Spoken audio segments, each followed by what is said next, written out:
Welcome to The Last Breakfast. Please enjoy the video. In this video, I will explain how to use TradingView. First, let's explore the platform's core features.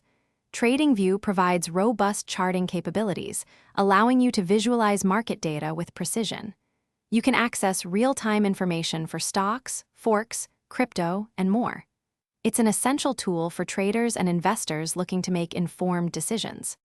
Now, let's dive into charting and technical analysis. TradingView offers a vast library of indicators, helping you identify market trends and potential entry or exit points. You can easily switch between different chart types, such as candlesticks or line charts, to suit your analytical style. Drawing tools allow you to mark key levels and patterns, enhancing your market understanding. Next, we'll cover watch lists and price alerts, crucial for staying on top of the markets.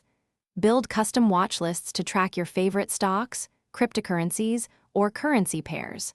Setting price alerts ensures you never miss a critical market event, notifying you instantly when an asset reaches your specified price. This feature helps you react quickly to opportunities. Finally, let's look at the community and customization options.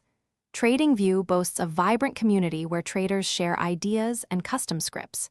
You can personalize your entire workspace, from chart colors to layout, creating an environment that suits your trading style. For advanced users, PineScript allows you to develop and share your own unique indicators. Thanks for watching. If this was helpful, leave a like and consider subscribing. See you next time.